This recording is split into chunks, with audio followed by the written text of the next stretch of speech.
की कहानी है माइका। सूरज की पहली किरण ने भी धरती को स्पर्श नहीं किया था और न ही पक्षियों के कलरव रूपी प्राकृतिक अलार्म बजने शुरू हुए थे। लेकिन आज नताशा की नींद पहले से ही खुली हुई थी, या यूँ कहें कि पलकें सोने के लिए शायद बंद हुई ही नहीं थी। नहीं तो अक्सर खिड़की से झांकती धूप चपेट पर सोई नताशा के चेहरे पर पड़ती, तभी तो मैडम की आँखों के पट खुलते। लेकिन आज उसे जगाने के लिए प्राकृतिक अलार्म की भी जरूरत नहीं पड़ी। इंसान की नींद दो ही सूरतों में उड़ती है, या तो वो किसी चिंता परेशानी में हो, या उसे कोई ऐसी खुशी मिल गई हो या मिलने वाली हो जिसके लिए उसका मन न जाने कब से बावला हुआ जा रहा था। नताशा की खुशी ही उसकी नींद उड़ने की सबसे बड़ी वजह थी। दिल बल्लियों उछल रहा था, खुली आंखें से भी सपने देख रही थी, क्योंकि खुशी ही ऐसी थी, अपने माँ बाप भाई बहन से मिलने की खुशी, जिसके लिए न जाने उसका मन कब से व्याकुल था। साल भर होने को आ गए थे, लेकिन कभी कोई कारण तो कभी कोई समस्या परिस्थिति उसके मायके जाने के प्रोग्राम को रद्द कर देती। नताशा जिद भी नहीं करती थी, क्योंकि उसने अक्सर अपने मायके में अपनी माँ को फर्ज के आगे अपनी इच्छाओं को दबाते देखा था, जिम्मेदारियों को निभाते देखा था। लेकिन मन तो उसका तड़पता ही था कि कैसे अपने माँ बाप से मिल ले, उनके गोद में सर रखकर सारी चिंताओं से मुक्त होने का एहसास अपने अंदर भर ले, क्योंकि एक बच्चे के लिए उसकी सबसे मजबूत ढाल उसके माँ बाप होते हैं, जो बच्चों के चेहरे पर एक सिकन नहीं आने दे सकते।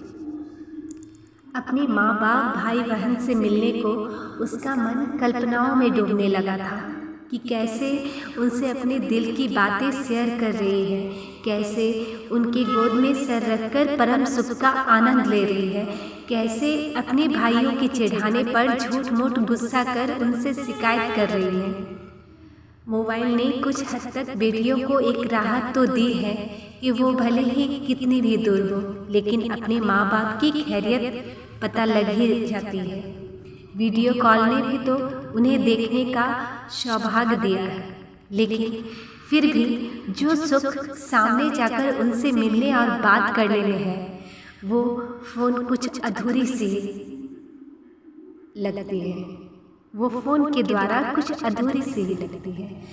नताशा को उसके पति आनंद ने जब बताया कि उसे दो दिनों की छुट्टी मिली है और वो उसे उन 2 दिनों में मायके ले जाएगा, तो उसके पैर जमीन पर ही नहीं पड़ने लगे थे। जाने के नाम से ही रोम रोम गुदगुदाने लगा था, यहाँ तक कि खुशी के मारे उसकी आंखें नम पड़ गई थी।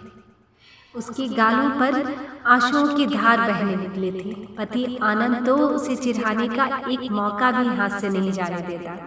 उसके चेहरे पर अजीब सी खुशी उसे झलक रही थी। वो समझ चुका था कि उसकी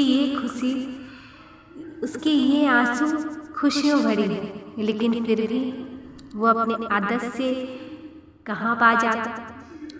उसने गंभीर बनते हुए कहा, अरे तुम्हें क्या हुआ? अगर मुझे पहले पता होता कि तुम्हें वहाँ जाने का मन नहीं है तो मैं कभी जाने का प्रोग्राम नहीं बनाता। ठीक है, छोड़ दो, मैं नहीं जाता। तुम अपने आंसू पोंछो।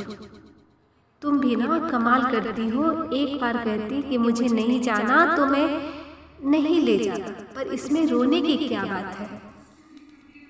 नताशा आनंद ने जब नहीं जाने की बात की तो आंखें चुरा रही नताशा उससे नजरें मिला लेती। क्या कहा आपने? खबरदार जो दोबारा ऐसी बात की तो। एक तो इतने दिनों बाद जाने का प्रोग्राम बना है और गलत बात बोल रहे हैं, जानते हो ना 24 घंटे में कहीं एक बात सही होती है। अगर आपकी इस समय की बात सच हो गई ना तो मैं आपको। नताशा ने इतना ही कहा था कि आनंद बीच में ही बोल पड़ा, चटनी बना दूंगी, यही ना। नताशा आनंद की इस बात से मुंह फुला लेती है, अब कुछ भी नहीं समझती।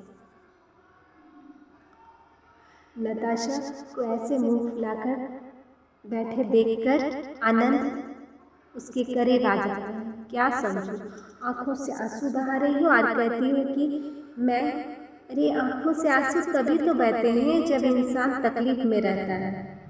नताशा उसकी इस बात से झलझला उठती है। आप गलत हो, आंखें खुशी में भी बरसती और मैं आज इतनी खुश हूँ कि बता नहीं सकती, बताने की ज़रूरत भी नहीं। तुम्हारी आंखें और चेहरे ने पहले ही मुझे बता दिया था, वो सब तो मैं तुम्हें यूं ही छेड़ रहा था, वैसे गुस्से में बड़ी सुंदर लगती है। नताशा आनंद की इस बात से मुस्कुरा उठती। अच्छा जी, तो ये आपकी शरारत थी? जी मेरी बीवी जी, अब तैयारी शुरू कर दीजिए, हम कल सुबह ही चलेंगे। नताशा मायके जाने के नाम से ही इतनी एक्साइटेड थी कि उसे खुद भी नहीं पता था कि वह सोई या नहीं। रोज अलार्म की ज़रूरत पड़ती थी उसे जगने के लिए, लेकिन आज सुबह सवेरे ही नहा धोकर पूजा करके तैयार हो गई थी। आनंद की नींद खुली और उसने नताशा को रेडी देखा तो फिर शरारती अंदाज में आ गया। अरे इतने सवेरे रेडी हो गई, कहीं जाना है क्या? नताशा आनंद की इस बात से उसे घूर कर देखने लगती। आनंद प्लीज़ अब मुझे मत चिढ़ाइए ना, जल्दी से तैयार हो जाइए। आनंद नताशा की इस बात से मुस्कुरा उठता है। अच्छा बाबा अच्छा, अब कोई मजाक नहीं, मैं अभी गया और अभी रेडी होकर आया, ठीक है ना? नताशा आनंद की इस बात से जोर से मुस्कुरा उठती है। ठीक है। आनंद मुस्कुराते हुए वॉशरूम की ओर बढ़ जाता है और नताशा की आंखें मायके जाकर अपनों से मिलने की खुशी में झलझला उठती है। धन्यवाद। राखी।